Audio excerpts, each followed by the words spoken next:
Hawu nangu umfana omncane. Wena umfana wakho lomncane. Ya uyena wakhona la uGwini. Hawu. So isimlethile ukuthi azomotivate abafana bangakuko. Yendo, correct. Yabona ayikho into ejabuliswa njengale. Yabona kule tournament. Mphathi omkhulu. Yeah. Tshela abantu base South Africa, tshela abantu base Africa ubani lo. Igama uSifiso Jomo wakabiyela. Ngokuzalwa ngwasempangeni uchairman Richards Bay FC. Yes. uJomo uze lapha uzothini la uzothini lakhe lizothini Oqala ukuzobungaza nje imidlalo emihle yenziwe mfowethu MEC usiboniso Duma sizomsingatha simsupporte umsebenzi omuhle wenzile okwesibili ke ukuzohlonza italent njengoba thina si Richards Bay sikholela kakhulu ekudlaleni labafana abancane ngifika ngaye ngedwa la ngifike no coach weclub ngafika nama scout eclub ngoba kubalekile ukuthi sithi sihamba la kusasa bebe khona abadlali sibasayinile for iclub sibanike nabo ithuba ukuthi badlale ku Richards Bay FC. Usuke wagawula la kuthiwa usuke wagawula la Asengagawula impela khona la nangu umdlali la eceleni kwami wakhona la emzinto engayikhulumela naye esithe akeze la zo motivate abafana ngoba bambona manje ku TV. He's only 19 years old.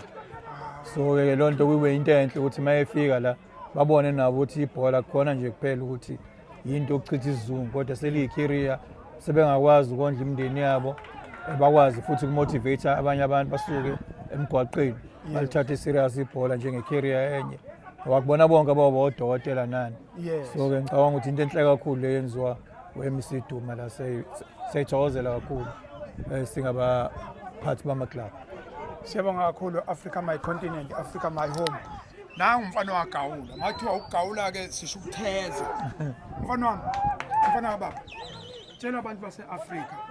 Ukhulume nabo abafana base Africa abangangawe nabangaphansi kwakho. Ubani lo? Igama onethu Sibongo waKambamba. Ngokwambamba. Ombamba womageza.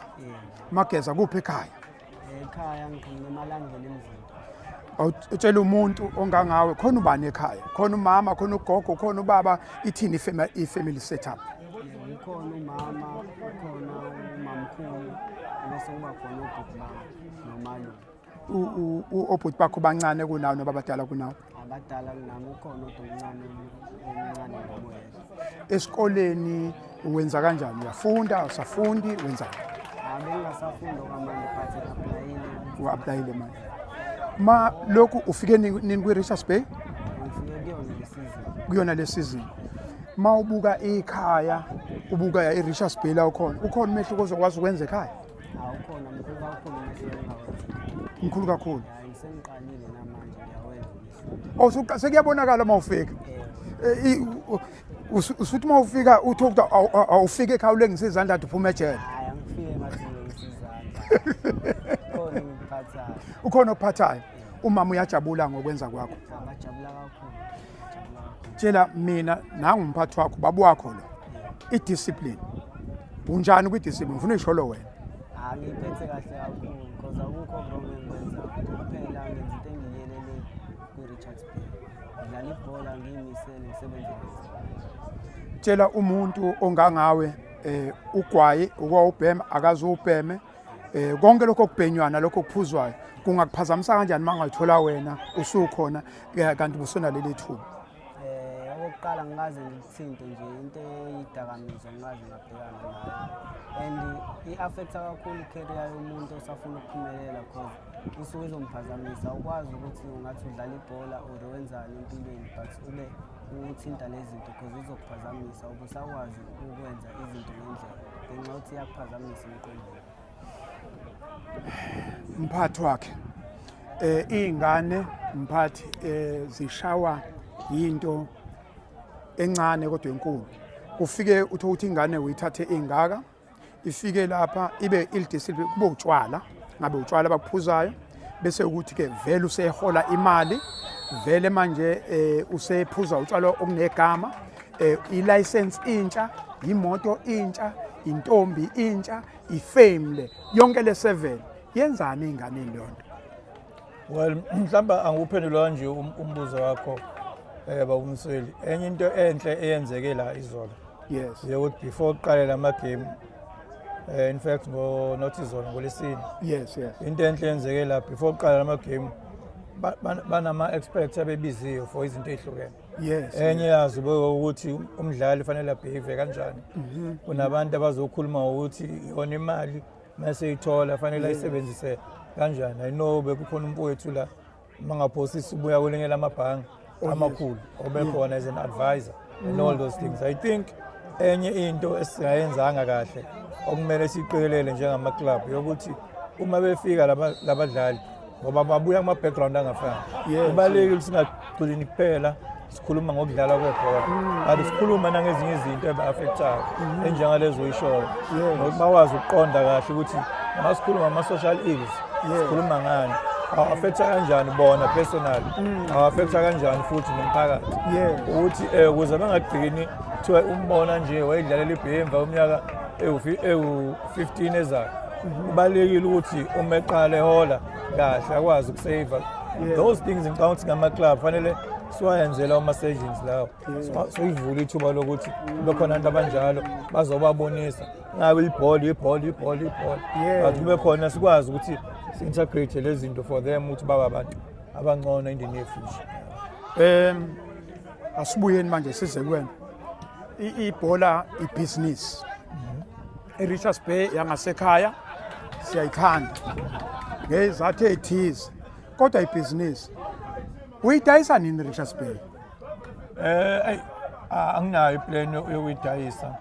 Ngizochaza ukuthi indawo ngena plan. Yes. And angiyiboni ngidayisa. Yes. Richards Bay, yes, it's true. Club yami yababiyela ngokusho kodwa iclub yabantu. Club yabantu akuyona iclub yami. Ngokuba khona kwaleya club ngaso sonke isikhathi ngiyakubona ukujabula kwabantu hayi base Richards Bay bonke. Ngithi eyase North. Yes. Kusuka uthukela uzogcina le Phongolo Jozini Mangozi phansi ebhoda. Kwavuma yes. So uma ubayibuka lonto every time idlala Richards Bay nangendlela isupport esithola ngayo kuyaproveka on daily basis ukuthi akuyona 8. So ke cabanga ke ubhlungu obungaziwe labo bantu ngenxa ka 40 million nje owodwa. Then mhlawumbe 40 million engabathola ngokuphila emhlabeni nginakele abantu nginakele wonke umuntu nemindeni engaffecteka ngalonto because it's not guaranteed umuntu oyithenga uyokwazi ukuthi abe nevision efana nalethini esinayo. So akuyona nje club impela singayidayisa leyo. Bayazi baningi bangabazama bamswela konke bazobazama kodwa bayazi ukuthi hayi Richards Bay is not for sale. Iclub le yabantu iclub yesizwe engiphathiswe yona mina njengobiyela ukuthi angiyiphathe uze kuthuthukisa ngayo isizwe. Sengifuna ukuvala ngevision yakho ma usuka phi ne Richards Bay kade ithini into yakho sichazele uzucabanga indaba zebhola ithini into mase ikhona ke team ivision isithini ngoba sengiyayibona futhi senkulu. You mean going forward usuka nje ukuze uqala usuka phi nebhola? Yabona le idinga 2 days. Oh 2 days ke manje. Yeah, no ibhola well wonke umuntu ekhula ukhona edlala ibhola. Yes. Ngakhula eclub ekhaya ikhona neclub mashe zange imncane. Kodwa ke ngibe umuntu involved kakhulu kwezemidlalo. Kune school sport la structure sasikhona okuthiwa ikusasa. Kwakuyisona sathuthukisa ibhola eSouth Africa yonke. So nguthisha by profession. Oh yes. So at some point mhlambe at the age of 26 ngakhetha ngawupresident wayo eNorth Coast region.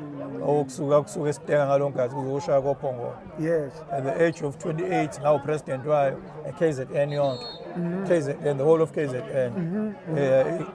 Usasa ke kwangawona into ephethwe ikole zabantu abamnyama. It was a multiracial structure, so which means shokuthiwa ufunde Crawford ngalonkathi Hilton or reporter kumina njengopresident wayo. Oh yes. Yeah, and at some point ngaba u-deputy president eSouth Africa.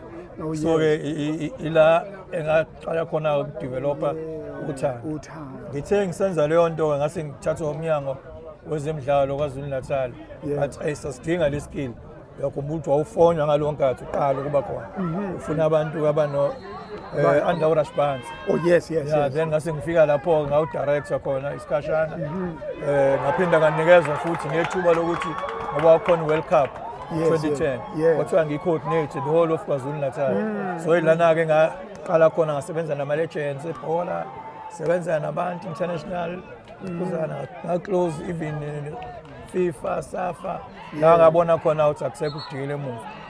The sengisemabhizinisini ngacelwa yinye iclub ukuyithanda. Ngiyayibona Thanda into Royal yathi, Zulu. Royal Zulu, Yathi yes. sina 7 years izama ukubuyela ku-PSL. Ngeke ningizoyilekelela. Bangilanda njenge-CEO. Guess what? Awuphelanga isizini eyodwa ngayibuyisela ku-PSL. Kwanenkinga-ke manje. That's why ngithi ngeke ngize ngiyidayise iclub. Uma isingenile iclub bakumsweli. Asilitholanga ngisho ithuba lokudlala ku-Premier League.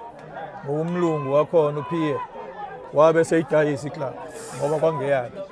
So-ke ngiyabazi ubuhlungu obaziwa abantu bangakithi because ngaleyo nkathi injabulo ayikhona on the day ye-promotion. 2 weeks later iclub sidayisiwe. Ngiyayazi ukuthi yayibuhlungu kanjani ebantwini. Unfortunately they knew ukuthi I was not involved. Ngase-ke mina ngigcina-ke sengithola iclub i-NFD. Abapromise ukuthi abanginikeze noma 5 years ngizama ukuyifaka. Guess what? Ngayifaka ngonyaka wesithathu. Ngayifaka ku-PSL. So yayibona-ke lento inomlando oshoyo Ojule ukuthi kakhulu. it's too emotional when it comes to ukuthi ngelinye ilanga ngaphinde ngisubject abantu esimeni esinjengaleso whereby ama-celebrations only lasted for 2 weeks. After that the team was sold without even mina knowing ukuthi iclub yadayisa. So isuka lapho. Mfowethu uqinisile ukuthi u2 days ubungabangcono ngoba manje bekuzofuna sihlete siyobheka nezikole ofundise kuzona impumelelo ama-result abenjani isiningi into lokhu ivela mawukwazi ukuthi wena iphupho lami lithi 5 years kodwa ngiyakwazi ukuthi ngo3 years Yeah. bese futhi lento ingena egazini emzweni ukuthi yabona into yokudayisa kwama-team vele sisebhizinisini kodwa iyabalimaza abantu baleso sifundazwe. Ngiyibona nje i-Celtics i-Celtics kwangayona i-team yomuntu iBloemfontein Celtics. Yeah. Uyayibona isikhala esadalwa ukudayisa kwaleya team Kakhulu. baba. Mhlambe sengivala. Yes. Angisho ukuthi enye yezinto ezibalekile ngalokho esengiyifakele ama-team amabili manje ngithi futhi ngifake Ithanda ngafaka i-Richards Bay. Bay. Yes. Uchairman we-league uDr Ivan Khoza wabe sengipha isipho esikhulu chairman's award esho ukuthi yaqala ukubona umuntu within the short space of 4 years promote ama-team Amabili. awu-2 ewafaka I-PSL. PSL. And saqhubeka-ke njengamanje ngoba ngikutshela ukuthi zona iy'khundla ziyangithanda njengamanje ngiseva ku-executive yakhe ku-exco yakhe amongst abantu abawu-7 abaphethe i-PSL eSouth Africa. So ngiyakutshela-ke lokho ukuthi akuseyona into engamane ngivuke ekuseni ngithi ngiyahamba iloko nje bengithe ngikushare nawe bomsebenzi. Mfowethu ubizwe lolu akusona So isikhundla. ngangibiza ku-podcast yakho ngenyanga. Hayi ngisazokudonsa.